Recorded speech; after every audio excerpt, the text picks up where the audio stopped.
Le sac d'évacuation et de survie.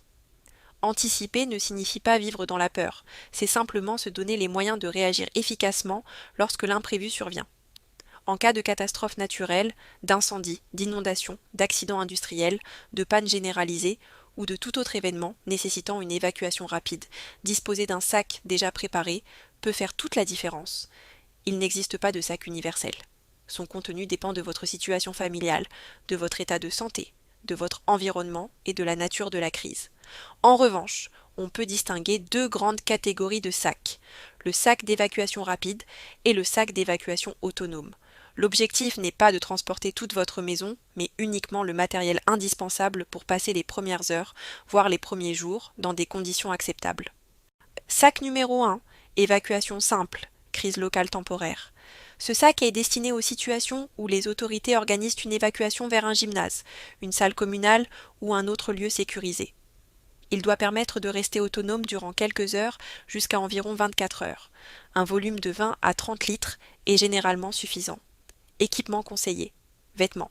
Vêtements de rechange, sous-vêtements. Chaussettes, t-shirts, pantalons, pulls légers selon la saison. Prévoir également un bonnet ou une casquette selon la période de l'année. Hygiène. 1 à 2 rouleaux de papier toilette. Paquet de lingettes nettoyantes, petite brosse à dents, dentifrice, savon solide, gel hydroalcoolique. Quelques mouchoirs. Eau.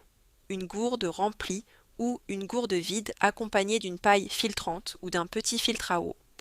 Alimentation. Prévoir uniquement des aliments ne nécessitant aucune cuisson. Barres énergétiques, fruits secs, biscuits. Conserves avec ouverture facile, compote. Pensez également à la nourriture de vos animaux de compagnie si vous en possédez. Éclairage. Une lampe de poche, une lampe frontale. Les deux doivent être chargés ou accompagnés de piles de rechange. Énergie. Chargeur téléphone, câble USB, batterie externe, powerbank, panneau solaire léger, pile de rechange. Divers. Couteau multifonction, carnet, crayon, sac, poubelle robuste, transport, protection contre la pluie, isolation, quelques sacs de congélation à fermeture zip. Documents importants. Conserver des copies papier ou sur clé USB protégée des principaux documents. Carte nationale d'identité, passeport, permis de conduire, carte vitale, attestation d'assurance, contrats importants, titre de propriété, ordonnance médicale, carnet de vaccination, carnet vétérinaire des animaux.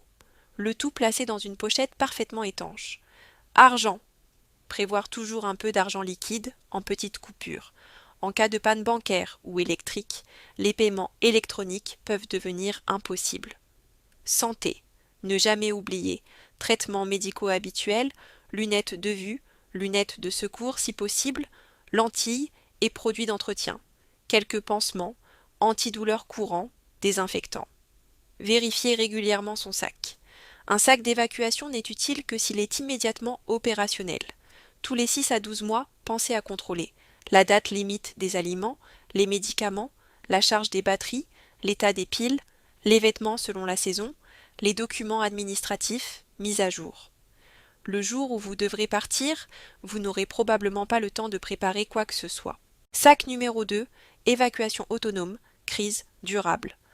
Ce second sac est destiné aux situations beaucoup plus dégradées. Il suppose une autonomie importante, avec peu ou pas d'assistance extérieure pendant plusieurs jours.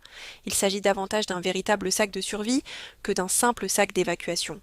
Un volume de 40 à 60 litres constitue un bon compromis. Il reprend naturellement tout le contenu du premier sac. On y ajoute notamment cuisine, réchaud à gaz, alcool ou multifuel, combustible adapté, popote, quart métallique, couvert, ouvre-boîte. Eau, réserve supplémentaire, filtre à eau, pastier de purification, gourde supplémentaire. L'eau restera toujours votre priorité absolue. Couchage, sac de couchage, tapis de sol, tente légère ou tarpe, 3 fois 2 mètres environ. Couverture supplémentaire selon la saison. Vêtements, seconde paire de chaussures, vêtements chauds, vêtements imperméables, poncho, gants, bonnet. Matériel de réparation, gants solides, cuir de préférence, collier de serrage, rilsan, corde, cordelette, mousqueton, ruban adhésif renforcé, duct tape, colle cyanoacrylate, type superglue, kit de couture, épingles à nourrice, multi-outils, Leatherman ou équivalent, petite trousse de réparation vélo si nécessaire, scie pliante, couteau fixe robuste, petit rouleau de fil de fer, bâche ou tarpe. Hygiène, savon de Marseille, vaseline, très polyvalente, serviette microfibre, brosse à dents, papier toilette, lingette. Désinfection, pastilles de javel, désinfectant, gants jetables. Feu, toujours prévoir plusieurs méthodes différentes, briquet, allumettes étanches, fire steel. Les bougies chauffe-plat sont également très utiles pour l'éclairage ou le chauffage ponctuel. Communication. Une radio reste un élément essentiel.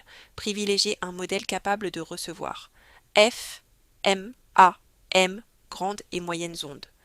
Les réseaux numériques D, A, B, Internet, téléphonie mobile peuvent être perturbés ou indisponibles lors d'une crise majeure. Une radio fonctionnant uniquement en DAB+, est donc à éviter. Une radio rechargeable par dynamo ou panneau solaire constitue un excellent choix. Communication locale, option.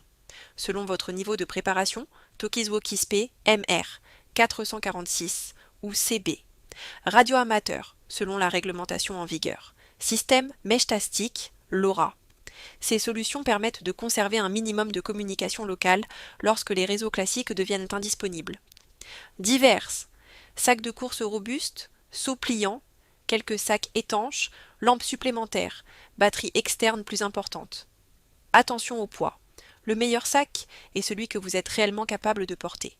Il est inutile de préparer un sac de 35 kg si vous ne pouvez parcourir que quelques centaines de mètres avec. Pour un adulte en bonne condition physique, un poids compris entre 15 et 25 kg reste généralement plus réaliste qu'un sac de 30 kg, surtout si une évacuation dure plusieurs heures ou plusieurs jours. Si vous partez en famille, répartissez intelligemment le matériel entre plusieurs sacs afin d'équilibrer la charge. Adaptez son sac à sa situation. Chaque sac est personnel. Il devra être adapté selon votre âge, votre condition physique, la saison, le climat, la présence d'enfants, la présence de personnes âgées, les animaux domestiques, les traitements médicaux, les besoins spécifiques de chacun. Un sac parfaitement adapté à une personne peut être totalement inadapté à une autre. À propos des moyens de défense. Cet article ne traite volontairement pas des moyens de défense individuels. Chaque personne reste libre de ses choix, dans le respect de la législation applicable dans son pays. Notre objectif est avant tout de promouvoir la préparation, l'autonomie, l'anticipation et l'évitement des situations dangereuses, qui demeurent les meilleures protections. Les erreurs les plus fréquentes. Même avec les meilleures intentions, certaines erreurs reviennent très souvent lors de la préparation d'un sac d'évacuation. En voici les principales. 1. Un sac trop lourd. C'est probablement l'erreur la plus courante. Un sac de 30 kg paraît acceptable dans un garage, beaucoup moins après 5 km de marche. N'emportez que ce qui est réellement indispensable et testez votre sac lors d'une randonnée de quelques kilomètres. 2. Ne jamais tester son matériel. Acheter un réchaud, une radio ou un filtre à eau ne suffit pas. Le jour où vous en aurez besoin ne doit pas être la première fois que vous les utilisez. Familiarisez-vous avec votre équipement avant qu'une situation d'urgence ne se présente. 3. Oubliez de contrôler son sac. Les piles se déchargent, les batteries vieillissent, les aliments dépassent leur date de consommation et les médicaments expirent. Un simple contrôle 2 fois par an permet d'éviter de mauvaises surprises. 4. Négligez l'eau. On pense souvent d'abord à la nourriture. Pourtant, l'eau est la priorité absolue. Sans source d'eau potable ou moyen de purification, l'autonomie devient très rapidement limitée. 5. Oubliez les traitements médicaux. Une personne dépendante d'un traitement quotidien doit absolument prévoir plusieurs jours d'avance, accompagné si possible des ordonnances correspondantes. C'est souvent un détail auquel on ne pense qu'au moment de partir. 6. Ne pas adapter son sac à la saison. Le contenu d'un sac préparé en plein été ne conviendra pas forcément en hiver. Vêtements, couchage, quantité d'eau ou protection contre le froid doivent évoluer selon la période de l'année. 7. Pensez uniquement au matériel. Le meilleur équipement ne remplacera jamais les connaissances. Savoir allumer un feu, filtrer de l'eau, monter un tarp, utiliser une radio ou administrer les premiers secours est souvent plus important que posséder le matériel le plus coûteux. 8. Oubliez les autres membres du foyer. Un sac d'évacuation doit être pensé pour toute la famille. Enfants, personnes âgées, animaux domestiques ou personnes à mobilité réduite ont des besoins spécifiques qu'il faut anticiper. 9. Comptez uniquement sur les secours. Les services de secours font un travail remarquable, mais ils peuvent être débordés lors d'une catastrophe de grande ampleur. Disposer de quelques jours d'autonomie permet de traverser plus sereinement les premières heures, souvent les plus critiques. 10. Croire que cela n'arrive qu'aux autres. Incendies, inondations, tempêtes, accidents industriels, coupures d'électricité ou évacuations préventives surviennent chaque année. Préparer un sac d'évacuation ne relève ni du catastrophisme ni de la paranoïa, c'est une démarche de prévoyance, au même titre que posséder un extincteur, une roue de secours ou une trousse de premiers soins. 11. Négliger sa condition physique. Un sac de 20 kg ne représente pas la même difficulté pour tout le monde. Marcher plusieurs kilomètres avec une charge demande un minimum d'entraînement. Il est conseillé de réaliser de temps à autre une marche avec son sac afin d'évaluer son confort, son poids et les éventuels ajustements à apporter. Le meilleur équipement reste celui que l'on est réellement capable de transporter sur la durée. En résumé, le meilleur sac d'évacuation n'est pas le plus gros ni le plus coûteux, mais celui que vous connaissez parfaitement, que vous entretenez régulièrement et que vous pouvez emporter en quelques secondes si la situation l'exige. En conclusion, préparer un sac d'évacuation ne signifie pas vivre dans la peur. C'est simplement accepter qu'une crise peut survenir à tout moment et qu'il est préférable d'y être préparé, plutôt que de devoir improviser dans l'urgence. Un sac bien pensé, régulièrement entretenu et adapté à votre situation représente une véritable assurance. Vous espérez ne jamais avoir à vous en servir. Mais si ce jour arrive, vous serez probablement heureux d'avoir pris quelques heures pour le préparer à l'avance. Notre objectif est de vous accompagner pas à pas dans votre démarche, à travers nos guides, nos tests de matériel et nos mises en situation concrètes. Nous souhaitons vous aider à construire une préparation réaliste, responsable et adaptée à votre quotidien. Parce qu'en matière de gestion de crise, le meilleur équipement reste toujours l'anticipation. Max Airgun, Airguns, Survival and 3D Innovation.